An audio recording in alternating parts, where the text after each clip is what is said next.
We started the plaster demo today.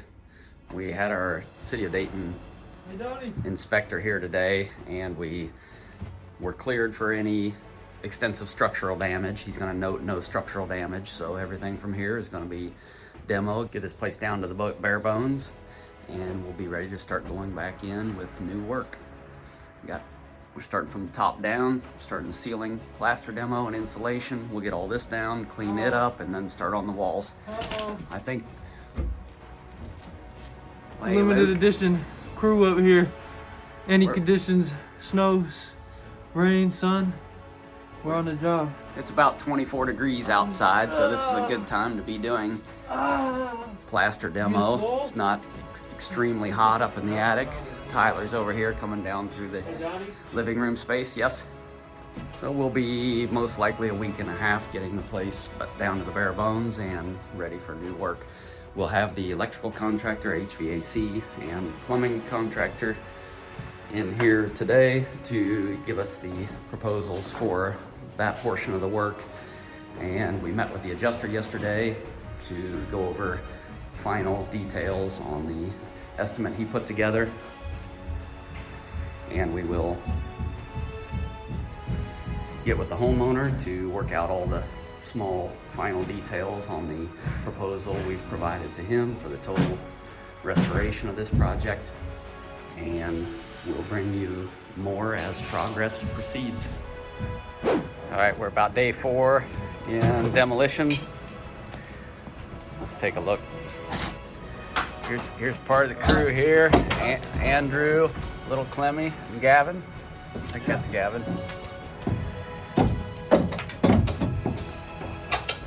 Still have a ways to go and a mess to clean up yet. Detailing all the nails from this was plaster on gypsum lath, which is like a drywall product that they plastered over top of, and they use thousands of nails to nail the gypsum on before they plaster. It also has metal lath at all the inside and outside corners. This is extremely difficult demo. That would have gone down all the corners as well, like you see over here.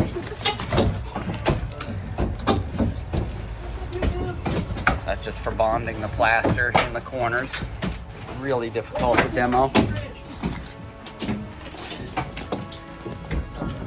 Yeah, we got here this morning, it was about 15 degrees, about 20 outside now.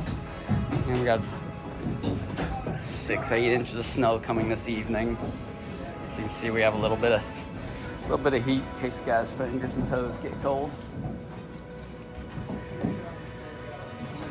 This is about the what started on the third load of plaster demo coming out of here. It's Tyler right here doing a little demo. Got the bulk of all the plaster off back here, still have the bathroom to demo. And there's a little bit left in that bedroom yet. The ceilings are all down in here. All the insulation came down with the ceiling.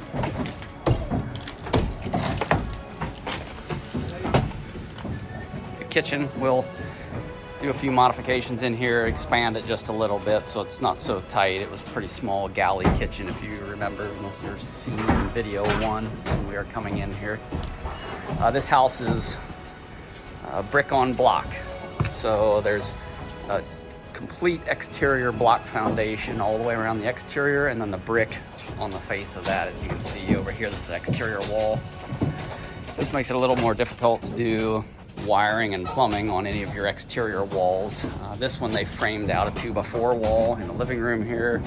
When you get to some of the other exterior walls, there's just 3/4 1x on the wall, so running electrical in those spaces will most likely have to be in maybe an MC or EMT or something in those spaces to other boxes where we can convert back to Romex. Now the main electrical came in right here before. This is the mast pipe that goes up and out the roof, and that's where the electric came in before. That has to be relocated because it has to be accessible from the ground and a ladder. So as you can see, That mass pipe is quite a ways up the roof there. That's gonna have to, also it's gonna have to go, most of the time they won't let us run this service cable over top of a roof like this. And also the pole is about 70 feet back in that corner over there, which is over someone else's property. They'll most likely bring us another pole closer, and then we'll have to drop a new mast on the back of the house here, drop to our new meter socket and disconnect, and then a feed to our new panel in the basement. We've met with the adjuster over here. We've reviewed all the details after we did the clean out. We brought him back. We went through the whole house and identified each area that might have either been on the estimate that didn't need to be, or items that he missed coming through here with all the debris that was in here from before. So we did a final detail, and he had me put together all the subcontractor proposals to make those numbers fit his original estimate. There were some items on there that weren't on there as well that inspection department building regulation will make us do. Once you do demo this far into a project, the inspection process becomes a little bit different. There's additional requirements once you go to bare bones like this here. For the most part, everything has to be brought up to today's code. These walls in the garage here, this is plaster right on the block. So these walls, you can see they've plastered right on the block here on the 2 exterior walls in the garage, as well as this wall in between the carport and the garage, and the stairway to the basement. There's a block wall in between the house and garage, this one here, that goes to the basement. We'll leave all that plaster, prime it, or seal it from the smoke damage, and then we'll just touch those up and repaint them. Something else I would like to point out is also some of these older homes, especially on some of the framing where meets the concrete here. Some of this original framing is just standard lumber sitting on concrete. Well, as you can see, this is termite damage here. Well, it's not damage. This is actually in between the gypsum lath and the framing, but you can see there is some damage here, and as you go up, you can see where they've eaten them themselves and created their paths all the way up to the ceiling. And when we did some of the demo, you can see that right there is what's left of one of those ceiling joists right there. That'll need repaired. Left a new ceiling joist in there. That seems to be the only one that's damaged. We'll inspect the rest of them to see what kind of other damage there might be. And then down here in this door jamb here, you can see they've made their way up through here as well. Those are all the repairs that we'll do when we find that kind of thing. We can demo one this far. That's the only damage we've seen so far, except for one other area here where the mass pipe was most likely getting wet at one time, and termites have done some damage up in this area here as well. We'll have to repair that one ceiling joist there. This one here has a little bit of damage. We'll inspect it to see what the extent of the damage is. That one most likely doesn't need repaired, but we'll have to put a new one in here.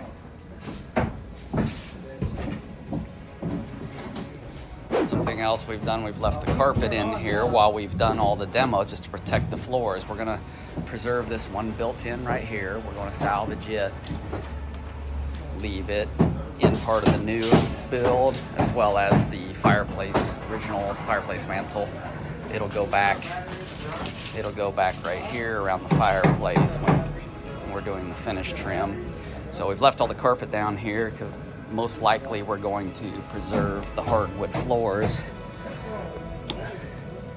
So some really pretty hardwood floors in here that I think are going to be in really good shape. So we'll most likely salvage those. May not even have to refinish them. We might be able to just touch them up and use them as is if they've been well kept over the years. We'll find out after we get most of the demo done and get the carpet up in here. Something else on these insurance projects for you homeowners out there that haven't gone through an insurance claim before, or new contractors, you guys out there that are trying to get started in this kind of work. Something you want to really understand is on the estimate that the adjuster prepares for you, understanding how to properly read these adjustments so that you know details of what actually they're paying for, what items, and then you want to go through item by item and make sure, again, like I said, that everything that needs to be covered is covered within these estimates. So I've seen so many times contractors just tell a homeowner, yeah, we'll do it for what they told you on your estimate, on your claim from your insurance rep. Well, that's a little bit dangerous to just go and do that without understanding how to properly read these estimates. There's a lot of things involved in this.